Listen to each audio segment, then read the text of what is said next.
If you're not yet a gas station business owner, then you may want to listen to this episode as I discuss what is it like to be a owner or an operator of a gas station business. What are the daily challenges and issues that we face every day? And if you're already in this business, stay tuned and see if the challenges and issues I talk about here matches what you face every day in your business.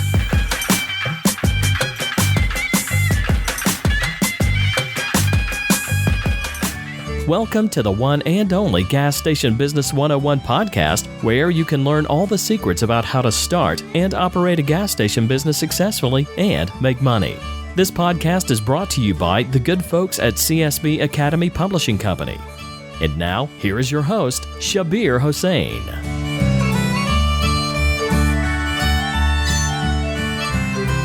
Welcome to Gas Station Business 101 podcast. I am Shabbir Hossain, and this is episode number 48. This is the show where we discuss how to start, run, and grow a gas station business successfully.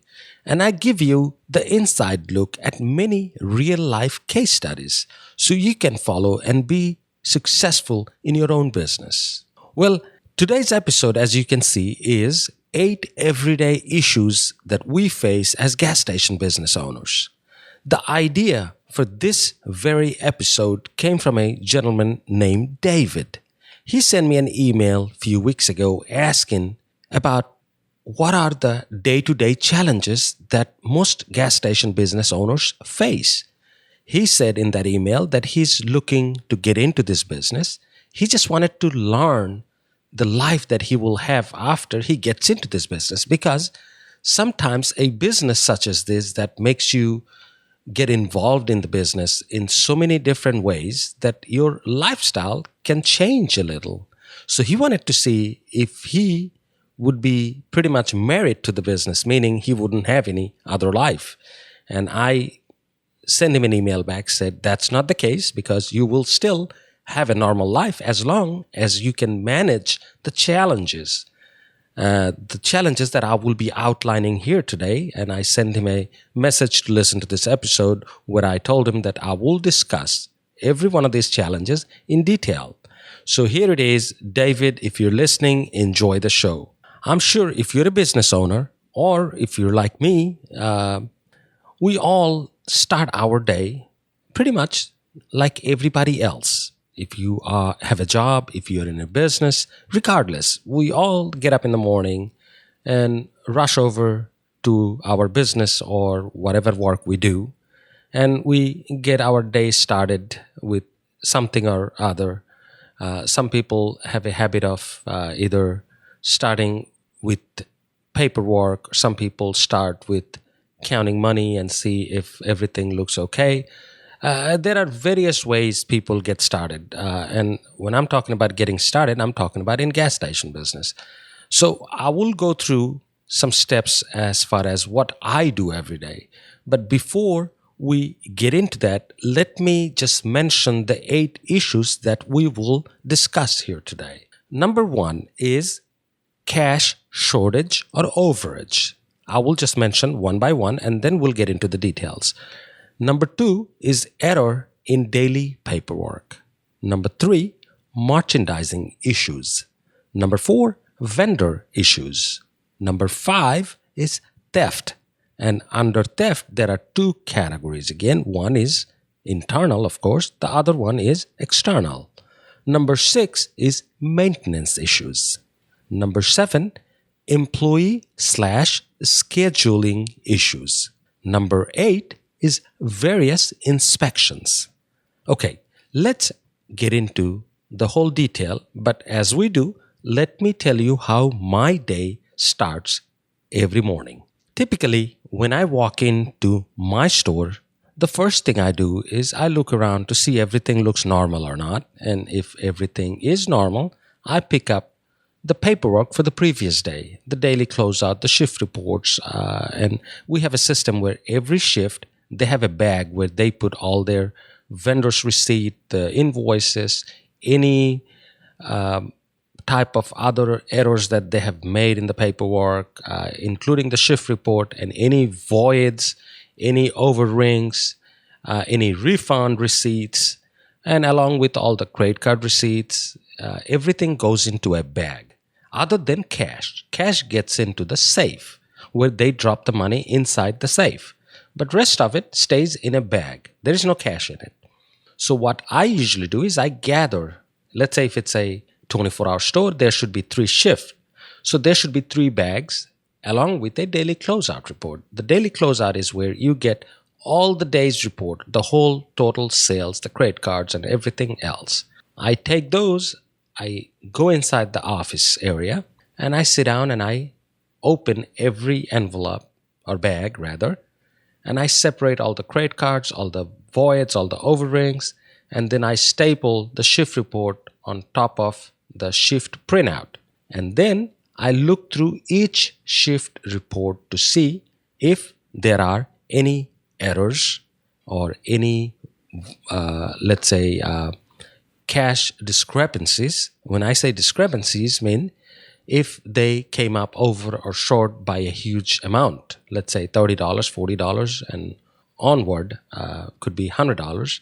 So those are the first thing I look at. If there is no red flag, then I open the safe, get all the money out, and I count the money, and I try to match every drop according to the shift report. Meaning, let's say the first shift cashier dropped $1,200. Then he or she should have used at least 7 or 8 envelopes to drop money. And every envelope is numbered 1 through 10 or 12 or 15, whatever, however many envelopes we have. So she would drop in a way where she would say, green number 1 has $200, green number 2 has $200, green number 3 has $100, green number 4 has $150, whichever way they dropped. It needs to match, the money needs to match their report. And once I count all the money shift-wise, then I make sure that this person, the first shift, did drop $1,200 like they said on their shift report, and so on and so forth for the rest of the 2 shifts. Once I match all the money, then I know all the money got counted for. That's when I look at the rest of the paperwork and see if there were any voids, outrageous voids. When I say outrageous voids, meaning if they did a void of, let's say, $100 on cigarette or $50 on beer, for example. Well, we shouldn't have that huge number of voids or that huge dollar number of voids because you don't sell a pack of beer or pack of 6-pack or 12-pack for $50 or $30. So if there is a void, meaning if somebody bought something and turned around and said, I don't want it anymore, then you would have to do a refund. Or if somebody was almost to buy something and then they said, well, wait, I don't want it, then they void the transaction. So there is a difference between void and refund. Refund is when the transaction is completed. And void is right before they completed the transaction, but they did hit subtotal. So there is a total on the register. Now they refuse to pay for it. Then what you do is you hit the void key and get out of the transaction. So in any of these case, I want my cashiers to make sure they have the customer sign that void receipt and that refund receipt. And I want them to write down the reason for the void and the refunds. So see, this type of things, keep an honest people honest. So those are some basic guidelines that I follow, and I have all of my employees follow as well. Once I do those, next thing I do is I look around the store and see which vendors are coming today and if there are any merchandising issues. And what I mean by merchandising issues is that, let's say we're out of 20-ounce Coke bottle. So in the event that we're out, why are we out? Because most likely the vendor said they were out in their warehouse, so they didn't bring us any. So are they bringing us some this week or not? So first thing I look for is if there are any outages in product and merchandising. Could be cigarette, could be beer, could be soda, could be anything, even fuel for that matter. So that is my first concern. If that's the case, that we're out of something, I need to call and find out when are we getting that. Let's say there is no concern as far as outage. The next concern I have is who's coming today? Who's making their order today? There are some vendors that come in, make an order, and next day their delivery truck shows up to deliver the product. So if that's the case, most of the time you'll see your beer and wine vendors. They will come and make an order. The salesperson will come make an order. Next day you will get in delivery. So I need to make sure they're making the right type of order. And a lot of times if the salesperson is new or do not have enough experience, they may not send you enough product of something that sells quite a bit, compared to they may sell you 5 cases of something that do not move much at all. So in those cases, you're just holding on to product that do not sell, but you're out of product that do sell. So in this type of events, if I know ahead of time that this person is coming and they're not that good at what their job should be, then I try to make an order for them or leave notes for them that, hey, I sell average 4 cases of, let's say, Bud Light 6-pack bottles. So make sure to give me at least 5 so I have an extra case on hand in case the store gets busy. So things such as this are important. You don't want to be out of product, the product that sells every day. For example, any store, any gas station, if they're out of, let's say, Marlboro Light box, that is your number one cigarette in most stores. That will be your number one seller. So in the event you're out of that, you cannot wait 2 days for your vendors to bring you that. You need to go somewhere to a local wholesaler, pick up a few cartons, so at least you have that. So these are the merchandising issues that needs to be looked at very, very carefully. Because, as I said, you cannot be out of some very popular cigarettes or fuel or some very popular beer for that matter. See, there are some core products in every store that we worry about. For example, Coke. You cannot be out of Coke and still hope to do a good business inside in your merchandise sales. No, you cannot. You have to have some core products in your store. You can be out of some odds and ends. Let's say we all carry toilet paper or paper towel to resell. Let's say you're out for a week. Well, I don't think your business would hurt as much if you're out of paper towel, the resale ones, not in your restroom. But if you're out of, let's say, as I said, Marlboro Light box or your fuel, then yes, that would be a big, big problem. So, as I said, the first thing I look at is if there are cash shortage or overage. Number 2 is I look at the error in daily paperwork.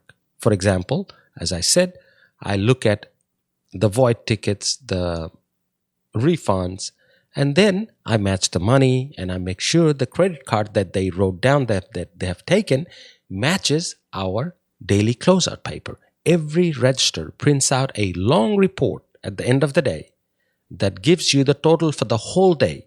How much credit card you have taken, how much cash you have taken, how much cigarette you have sold, how much beer you have sold. And if you are not familiar with this report, then you need to go back to episode 36, where I analyzed a daily closeout report for a cash register. And I pointed out every little detail of a closeout report. So please go back to that episode and you will understand what is a daily closeout report is. Now, once we go past the report and I know everything looks good, but in this case, let me mention something that just came to mind that I haven't mentioned as far as cash shortages or overage. See, a lot of times, some of our gas station owners always think, well, shortage is bad because if somebody, one of the cashiers came $30 short, I will just take it out of their paycheck. But what if they constantly coming up over? Means they're $20 over, $30 over, $40 over. Is that good? Because you're making money, right? No, not really. It is equally bad because they're doing something wrong. they're not charging people enough, or they're doing some other type of things that they're not supposed to, where they're coming up over. Think about this. If you're running the register and if you're charging people the right amount, you should never be over. You should never be short. But if you're coming up $20, $30, $40, $50, $100 over, then there is something wrong. And you need to find out what it is. So just wanted to mention that, remember this, cash shortage is equally as bad as cash overage. So you need to look into both of these very carefully. And if you see a trend on somebody that always is over or always short, you know there is a problem. Okay, moving on.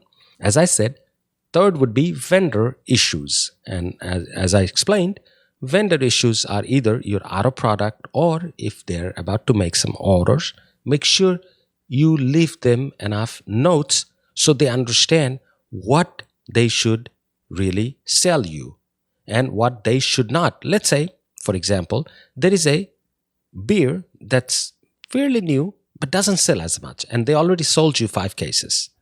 Make sure to write a note that you do not want that beer to be ordered anymore until whatever inventory you're holding on to is sold. So notes such as this helps, because this way you're not stuck with dead inventory that do not move versus the inventory that moves. You're out of those. Number 5 is theft. Well, in our daily operation of gas stations, we come across both of these thefts, internal and external. And I have talked in length in one of the earlier episodes. I believe it was episode either between 20 and 25, where we talked in length about how to minimize theft. And as I said, minimize, not stop. You can never stop theft completely, because that is not truly possible unless you are the only one working in your store, or you're working with your wife and your son, your daughter, and then you can stop the internal theft, but you cannot stop the external theft. The theft that happens from your vendors, your customers, and everybody else that are coming inside that store. So as I explained, there are 2 types of theft. One is internal, which is done by your employees, and second is external, that are done by the people that are coming to the store, either to sell you something or to buy something. So either they're vendors or they're customers. As I said, it's truly impossible. I've tried for many years, and I can tell you that it is better for you to try to minimize it than to stop it. Because if you try to stop it 100%, you may have to get a couple of security guards in your store, always looking at every customer and what they're doing, what aisle they're going into, and all that. And if you do that, you will lose your business, because people don't feel comfortable being watched over by a security guard when they're shopping at a store. So let's come back to the point.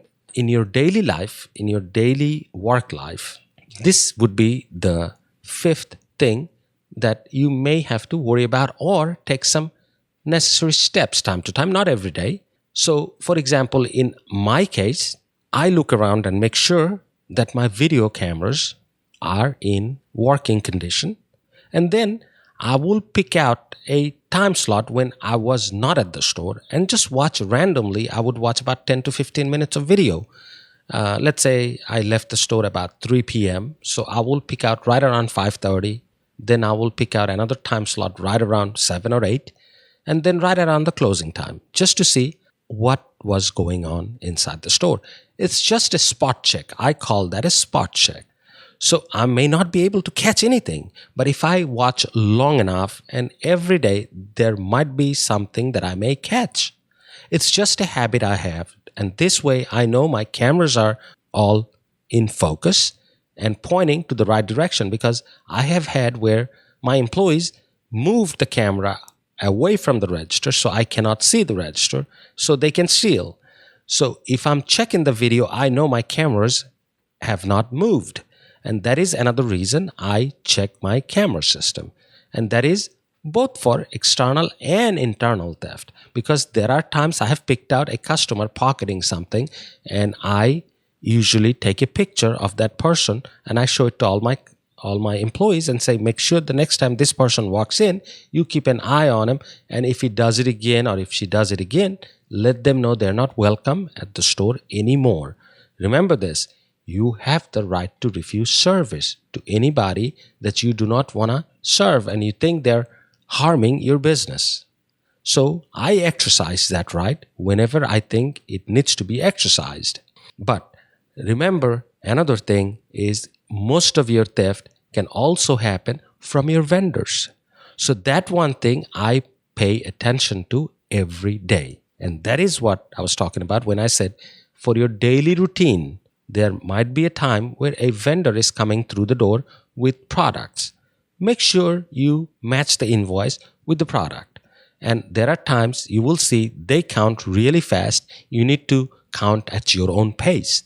Because I've seen vendors count 3, 9, 15, 27, then they go to 35. I don't know how they count. I count 2, 4, 6, 8, 10.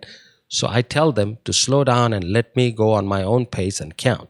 And I will take my time to count and make sure that I'm receiving the right product that says on that invoice. And if I checked, let's say, 5 vendors in 2 days, I will find error in at least one. So it's 20% of the vendors will have either errors that was done by mistake or intentional, where they're stealing from you. So as I said, if I check 5 vendors, I will find error in at least one. It could be a $5 error. It could be a $500 error. The other day, we received a beer order from the Miller Company for about $1,800. And my cashier that was on duty checked the beer. And as the driver was pulling in to the cooler to stock all the beer that they brought in, I stopped them because I knew we were out of 3 different brand of beers that I wanted to make sure they brought. So I took the invoice and I started going through the list. And guess what? I found there were 7 cases that were missing in that delivery. And my cashier overlooked it because she was not paying attention. They counted, they said, here is 27 cases of this. And she said, okay, I see 27. Okay, go for the next one. And they said, there is 5 cases of this. And she agreed, and so on and so forth. So she went back behind the counter and they went back to put the beer into the back room and into the cooler. But thankfully, I was there at the right time. I walked in, I was coming back from the bank, and I said, let me see if you brought me those 3 beer that were out. And when I did that, and I am not still sure if it was intentional or theft, it could be, if I want to give him the benefit of the doubt, I would say it's an honest mistake. So I didn't make too much fuss about it. I just told them to be careful the next time. And they said they didn't have that beer on the truck, so it was an error made in the warehouse. So they subtracted those cases and brought my total down by about $250. So you see, if I was not there, the store would have lost $250 right there. Because once they put the beer inside that cooler, there was no way for anybody to tell if they brought those beers or not. That's why I say, make it a daily habit of checking at least 1 or 2 vendors. Make sure they're bringing the right product. And it will save you quite a bit of money every month just by simply checking behind them to make sure you count and receive the product that is listed on that delivery invoice. Okay, moving on to number 6, maintenance issues. And this is one thing every gas station owner will agree with me, that every day there is something that is not working properly. It could be a nozzle at one of the pumps. It could be the bathroom faucet. Like, for example, today in one of our stores, all of a sudden, the urinal flush system started overflowing. It was something that we had to play with it, and all of a sudden it stopped. But it did overflow. So that is a maintenance issue. But not all maintenance issues has to be addressed in a way where you have to call somebody to get it fixed, because there are some things that just happens in a split second and then you play with it and it gets fixed again. So I didn't call anybody because I knew the problem. It had happened month ago before. So I knew that handle somehow gets jammed sometime. So I just pushed it down and then up and down and up, and then it got fixed. But that is a minor issue.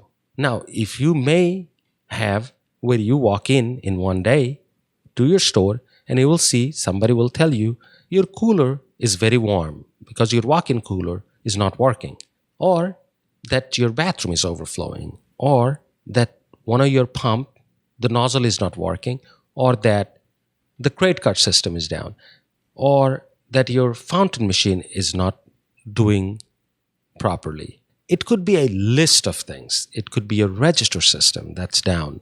A lot of times in gas stations, if it rains or there are thunderstorms and lightning, there are times your cash register may act up where they may not take credit cards anymore. All of a sudden, all of the pumps cannot be authorized to dispense fuel. It could be a list of things that can go wrong, especially in a gas station, because we deal with so many machines that something can go wrong sometimes. So it is always a good idea to check visually. Just make sure that your cooler is registering the right temperature. If it is registering anywhere between, let's say, 32 to 39, you know it's doing okay. But anytime you see it's going over 40, your walk-in cooler needs attention, because nobody wants to buy warm beer. Nobody wants to buy warm Coke. And there are times these type of issues can go unnoticed for days. Let's say your walk-in cooler is registering 47-degree temperature. Your cashiers will not know that. They would think, yeah, it's cold, but it's not as cold, but who cares? It's your job to make sure that it is showing the right temperature. Otherwise, you will lose a lot of customers, because somebody is buying a 20-ounce Coke, and when they got in their car, they started drinking, they're like, the Coke is not cold. Next guy comes in, buys a 6-pack of beer, the beer is not cold. So they think next time before they come to your store, well, last time we bought beer, it wasn't cold, so let me go and get that from the next door or the other store. So you see, if you don't notice this type of things, it can harm you pretty badly. So it is important for you to visually inspect your pumps, your dispensers, to make sure the nozzles are in good shape and that your walk-in cooler, your bathroom faucets, just visually inspect and make sure everything looks okay. So that is one important thing. As I said, if you walk into your store, let's say 5 days in 1 week, there will be one day when you walk in and there are at least one issue. There will be at least one issue that you may need to address and call somebody to get that fixed. It never fails, at least not for me.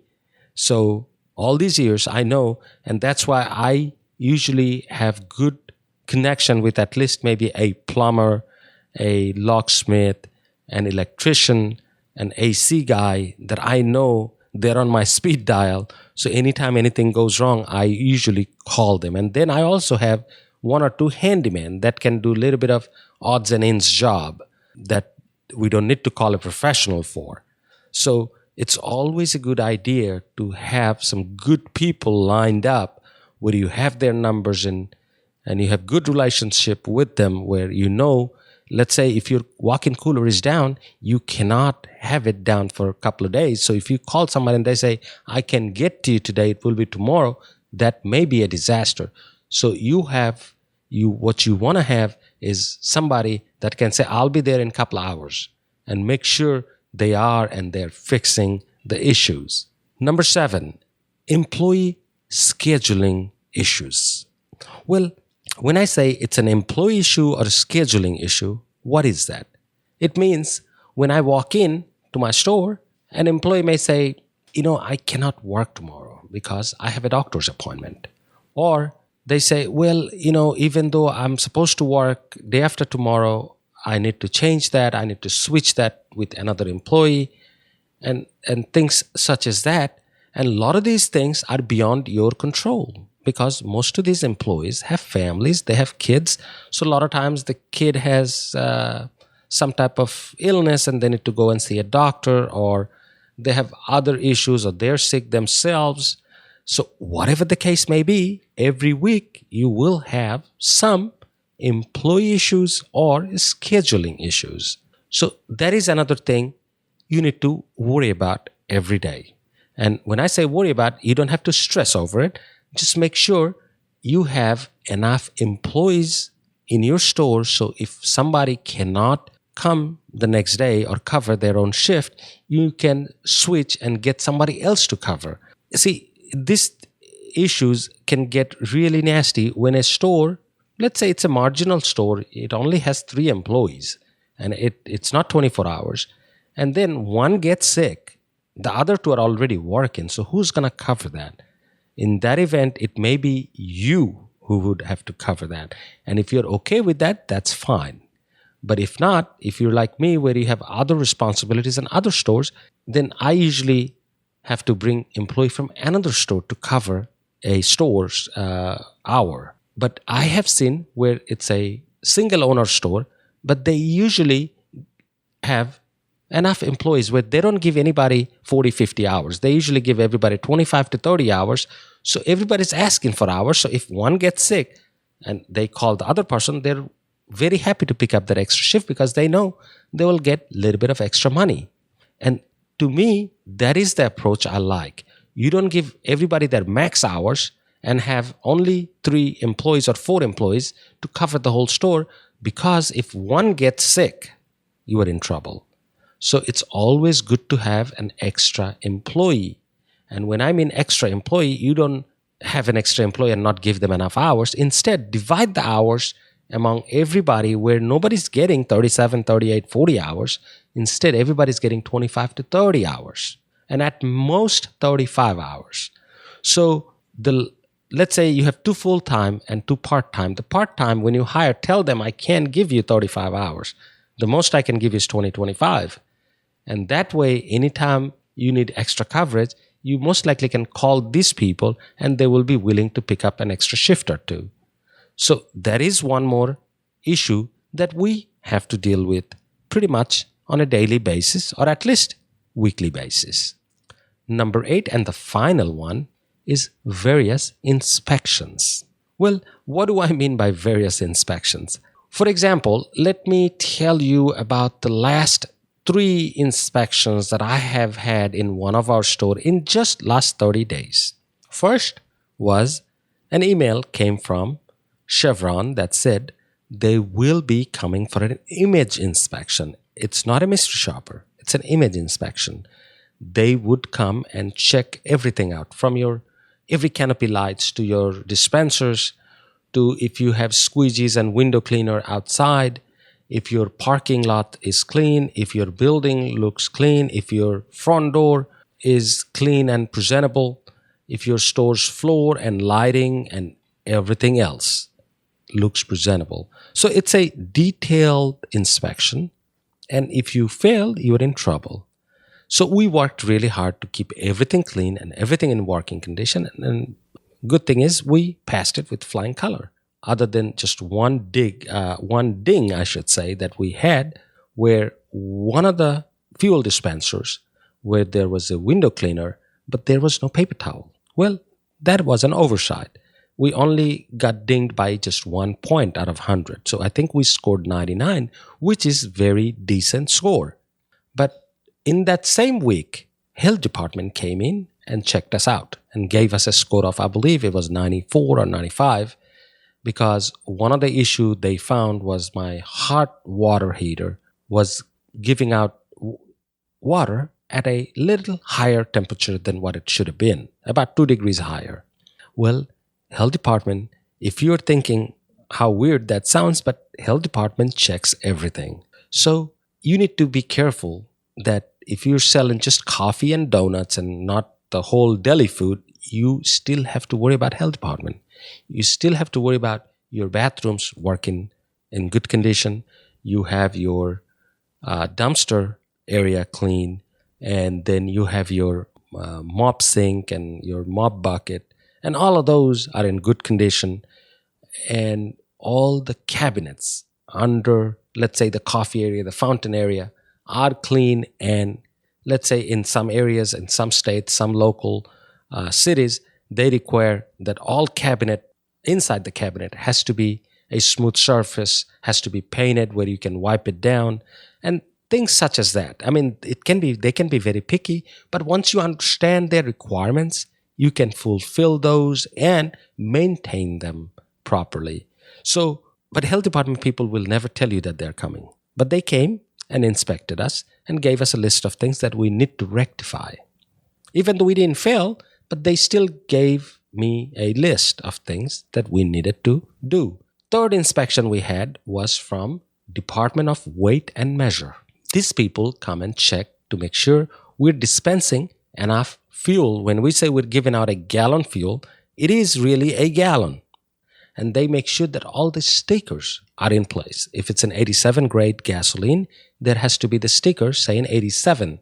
And then, since we all sell ethanol blended fuel, so they need to say this gasoline include 10% ethanol. There is a sticker in every fuel dispenser, and I'm sure you've seen it.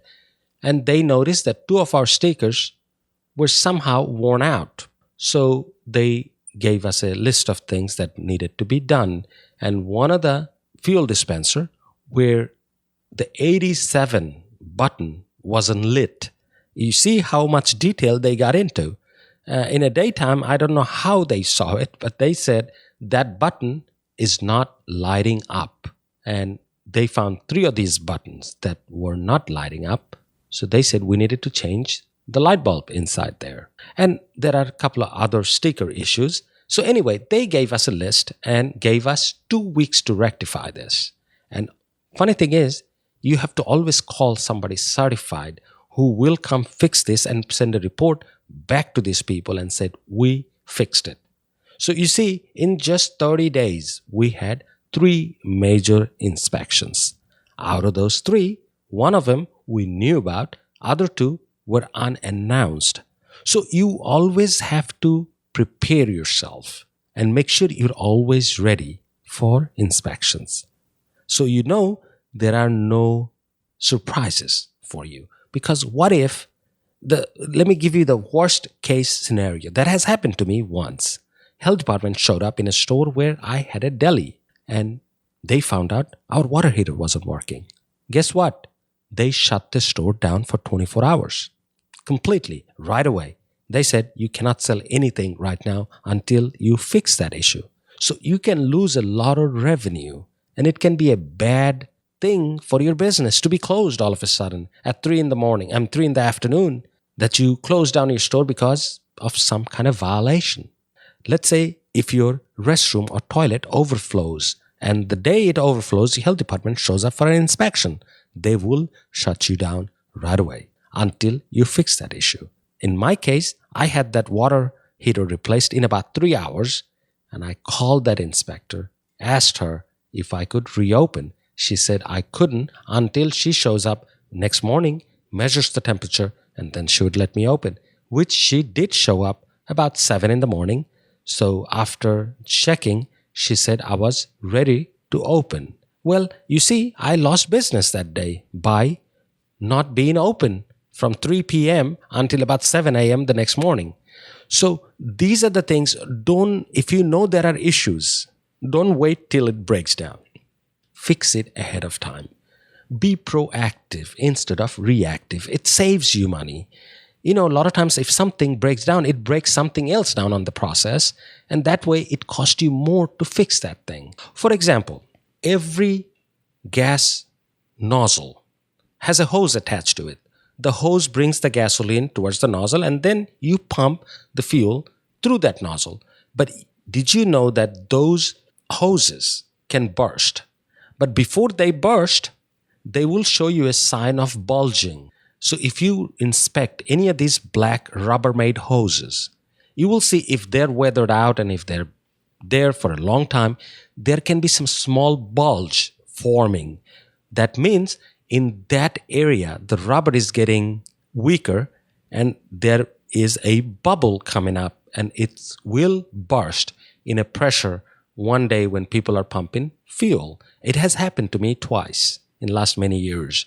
So it pays for you to check those hoses to make sure they look okay and there are no weak spots and there are no bulges. Because if you see a bubble, you know it will burst in next 2 weeks, 3 weeks, maybe a month down the road. So if I see any of that, what I usually do is replace it right away.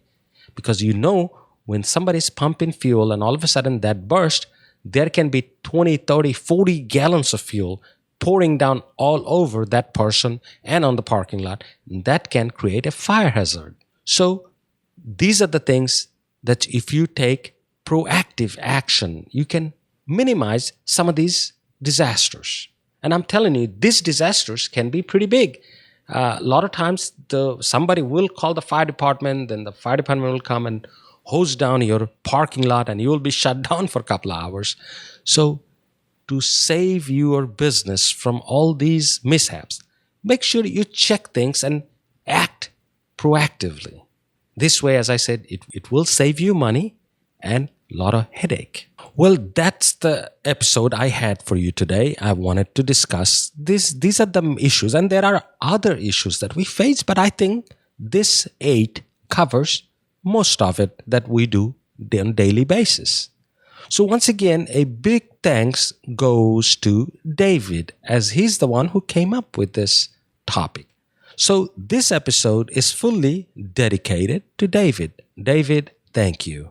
Now, if you have any question, feel free to send me an email at shabbir@gasstationbusiness101.com, or you can post a question on my Facebook group by going to shabbirhossain.net. As it is a domain redirect, it will take you directly to my Facebook group. Now, lastly, if you are about to buy a gas station for the first time, make sure to read my book, Gas Station Business Smart Startup. In this book, I talk about how to measure profitability, how to come up with a valuation for a gas station, how to calculate return on investment, how to write a business plan, and how to get financing for your new venture. You can find this book on most all retailers, including Amazon, Apple, iTunes, Kobo, Smashwords, and Barnes & Noble. Now, for all our foreign listeners, if you're interested in learning about investment category visas and how to get one of those by investing in a gas station business, do check out my new book called USA Investment Visa to Green Card: How to Qualify, Apply, and Obtain EB-5 visa, E2 visa, and L1 visa. You can find this book exclusively on Amazon just for now. Don't forget to sign up for my newsletter. You can simply sign up by going to gasstationbusiness101.com/subscribe. And if you have any idea for any topic that you want me to cover that I have not covered in the last 47 or 48 episodes, by all means, send me an email. And if it is a worthy enough topic, I sure will get an episode made just on that, and that episode will be dedicated to your name.